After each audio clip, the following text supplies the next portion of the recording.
All right, and hello. Uh, with the newly released Oblivion remaster, I know a lot of people out there. Some are liking it, some are not. So I wanted to release this little video. Now, this is my very first ever video, so I'm sorry if it's not professional looking. This is just my opinions. So if you see it highlighted, you will see I have the Elder Scrolls 3 Morrowind displayed. I'm actually going to work my way forward in the games. Now, Morrowind was released in 2002. This was actually my very first Elder Scrolls game, and I was around 16. Now, there was 27 skills in Morrowind, while Daggerfall actually had around 35. Now, I never played Daggerfall or Arena, I'm just referencing it.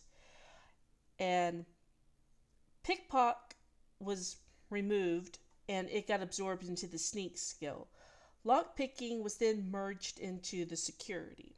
Now, the main game is set on the island of Vardenfell. I'm probably not going to pronounce a lot of things correct, so bear with me. Off the coast of northern Morrowind. Now, main travel in Morrowind was by foot only.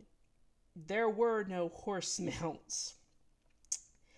And the only form of quick traveling you could do was using the stilt striders, which is, I guess you could say, it was the carriages that you would see in Skyrim. And you could use these to go to various locations and, of course, along with boats for a few places. Now, the only form of personal fast traveling, this was using the mark and recall spells to actually have to mark a location on your map to return you to an area you needed to turn in, say, a quest or escape from death. Then you actually had two other spells. I'm not going to be able to pronounce this. I'm just going to call it the Alms Intervention spell, which would teleport you to the nearest tribunal temple.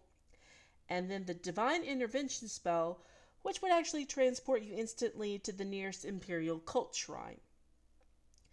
Or you could also go to the Mages Guild and they would teleport you from one guild location to another for a fee, of course. Now, there are four main houses that are actually rewarded in the game through quest.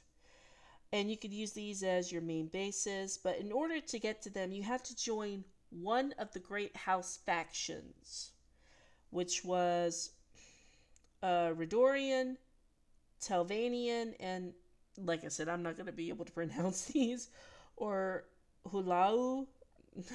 I'm sure people have gotten online saying how you pronounce these. And then, of course, the last is actually from the Blood Moon DLC. Now, enchanting is actually done by the player, and you actually have a very high chance of failure. While if you was to go to an NPC enchanter, then they have a 100% success rate, but it's more costly.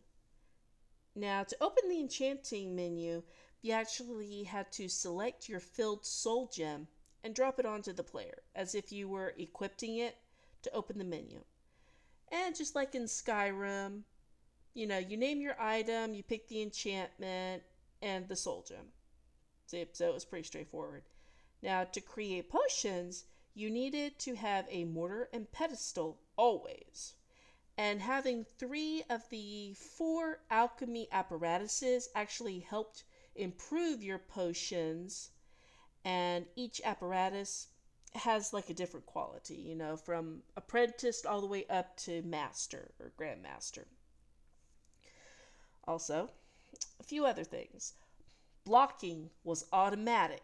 You did not have to click a button. So, also, you have three types of attacks in this game. Chopping, which is when you were standing still. Slashing, you would do that when you were moving left or right. And then thrusting is when you were moving backwards or you were moving forwards. Okay. And enemies in Morrowind did not pursue you in or out of buildings or dungeons, so you could get away scot free. They did not go searching for you. Now, the guild factions that were joinable in Morrowind were the three great houses, the Huala, the Redorian, or Tilvanian. But you could only join one house. Then you had the more basic ones, the Fighters Guild, the Mages Guild, the Thieves Guild, the Morang Tong, the Imperial Legion, and the Imperial Cult, which that was pretty much the worshippers of the Nine Divines. And finally, you have the Tribunal Temple, which that's the followers of the native Dunmer religion of Morrowind. Now, the Blades faction, they're part of the main quest and you join them automatically. Then you have another faction, which is the Dunmer Ashlanders, and you join them automatically during the main quest as well. Then you have three vampire clans, the Adunai, Bernie, and the Quarara clan, which they aren't very quest driven. And in order to gain access into any one of these clans, you actually had to get turned from a member of that bloodline. So if you encountered a vampire that was from the Adunai clan, okay, then you would join the Adunai clan. You wouldn't be able to join the Burn or the Core. Like I said, I know I'm not pronouncing these right. Now, when it came to the factions, in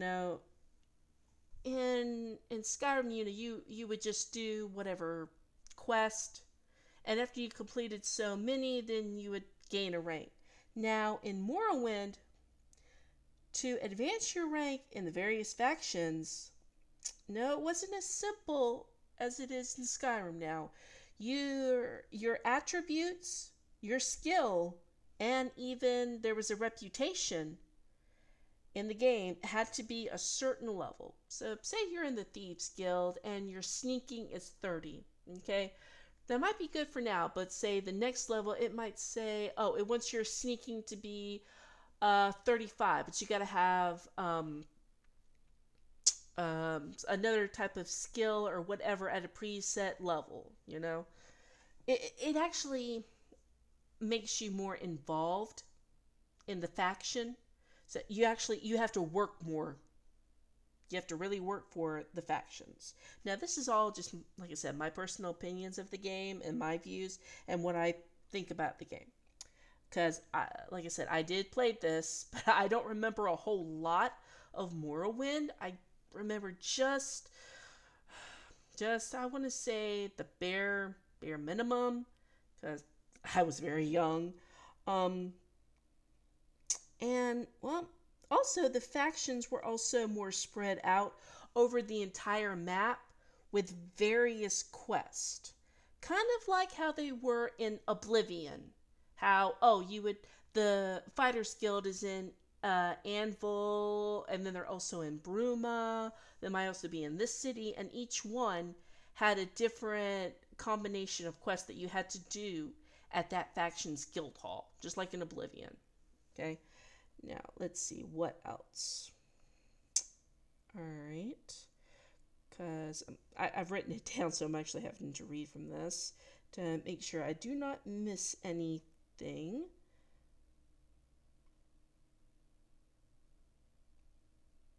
Okay, yeah, here we go. Now, the first DLC was actually the Tribunal, and that actually takes us to the Dunmer Temple City of Mournhold. That's actually inside the capital, and it starts off with the player actually being attacked by the Dark Brotherhood. But unfortunately, the Dark Brotherhood is not joinable in Morrowind. And of course, well, why would you want to try and join a faction that was actually trying to attack you and kill you from the start? Now, the Dark Brotherhood equivalent in Morrowind, that actually would be how I talked about earlier, the Morag Tong faction. Because the Dark Brotherhood, from what I remember about the lore, is the Dark Brotherhood actually broke off from the Morag Tong. They were actually created from the Morag Tong. And you actually are in Morrowind, and the Morag Tong are supposed to be, they're going to be there more than the Dark Brotherhood. they have more of a presence there. That's the word I'm trying to say. They have more of a the Morag Tong have more of a presence in Morrowind than the Dark Brotherhood does. And then next, the second DLC, which is actually Blood Moon, and that takes us, for those of you that played Skyrim, this actually takes us to the island of Solstheim and introduces the East Empire Company faction and werewolves. So, like I said, that takes us to Solstheim. So, for anybody that played the DLC Dragonborn on Skyrim, that's so yeah. That location is actually from the Elder Scrolls 3 Morrowind. So for me, playing the Skyrim when they introduced that was great that they brought us back there. Okay, so gonna pause this for just a second so I can get the next part started up because now we're fixing to actually move on to the original Oblivion.